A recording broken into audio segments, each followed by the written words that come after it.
What if I told you, the smarter you are, the more likely you are to stay broke? 63% of Americans can't cover a $500 emergency. Not broke people, not uneducated people. Regular, working, smart people. And this is Zeke, 22 years old, college educated, makes $42,000 a year.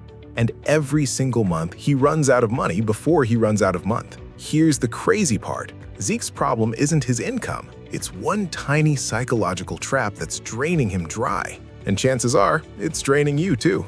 If you're in your 20s or 30s, if you earn money but never really have money, if you've tried budgeting apps, money challenges, no-spend months, and still feel behind, this video is for you. Not for Wall Street guys, not for people with trust funds, for regular people trying to figure out why working hard just doesn't feel like enough. Zeke lives in a one-bedroom apartment in Columbus, Ohio. Rent, $150 a month. Car payment, $340. Student loans, $230 minimum payment. Groceries, utilities, phone bill.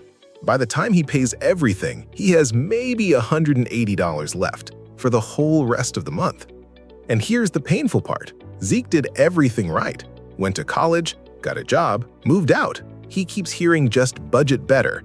But nobody told him that budgeting isn't even the real problem. One Friday evening, Zeke opens his bank app, checks his balance, $23.47. 3 more days until payday. He closes the app, puts his phone face down, and just stares at the ceiling. That moment, that silent, suffocating feeling, that's not a money problem. That's a psychological problem. And in about 90 seconds, you'll understand exactly why. Zeke has tried everything. He downloaded Mint, he made a spreadsheet, he did a 30-day no-spend challenge. Lasted 9 days. He cut out Starbucks for 2 whole months, saved $47. He Googled how to save money fast, read about the 50-30-20 rule, set it up. Week 1, perfect. Week 2, car needed new tires, $340. Budget, destroyed. Sound familiar? Here's what nobody tells you. Zeke wasn't failing because he lacked discipline. He was failing because his brain was working against him. There's a name for what was happening inside Zeke's head, and once you hear it, you'll never look at your spending the same way again. It's called lifestyle creep, combined with something psychologists call present bias. Present bias is simple. Your brain is literally wired to value today over tomorrow. Scientists have proven it. When given a choice between $10 right now or $15 next week, most people pick the $10 every single time. And lifestyle creep? Every time Zeke got a tiny raise, a bonus, even a tax refund, his wallet rose to match it, almost automatically. Like his wallet had a leak he couldn't see. He wasn't bad with money. His brain was doing exactly what evolution designed it to do. And that design, it's bankrupting an entire generation. Here's how it played out for Zeke, in real dollars. January, got a $2,000 tax refund. Brain said, "You've been struggling. You deserve this." Bought a new TV, $600, new shoes, $150, took his friends out, $200. Refund gone in 3 weeks. March, got a $1.25 per hour raise at work. That's roughly $200 extra a month. Brain said, "Now you can finally afford that upgraded phone plan." Added $30 streaming, upgraded to a nicer gym, $25 more per month. Got DoorDash twice a week instead of once, another $60. The raise gave him $200. The lifestyle upgrades cost him $230. He actually ended the month more broke than before he got a raise. This is the trap. More money, bigger lifestyle, same empty bank account. It's not laziness, it's psychology. And the fix is simpler than you think. Zeke discovered one rule.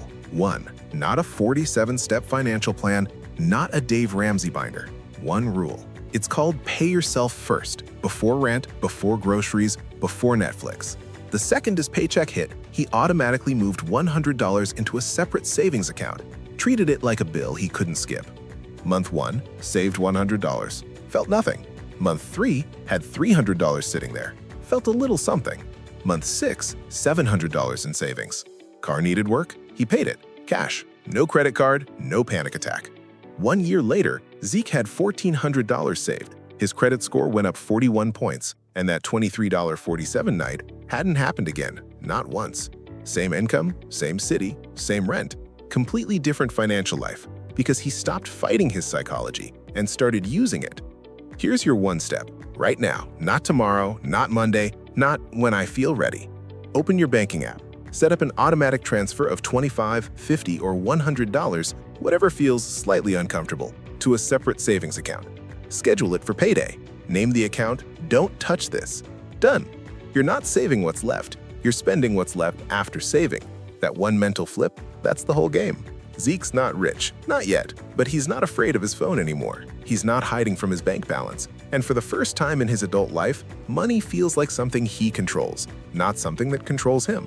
But here's what Zeke found next, and this one genuinely surprised him. There's a second psychological trap that kicks in right after you start saving, and it quietly erases everything you've built. That's coming in the next video. If Zeke's story felt familiar, hit subscribe, because we're just getting started.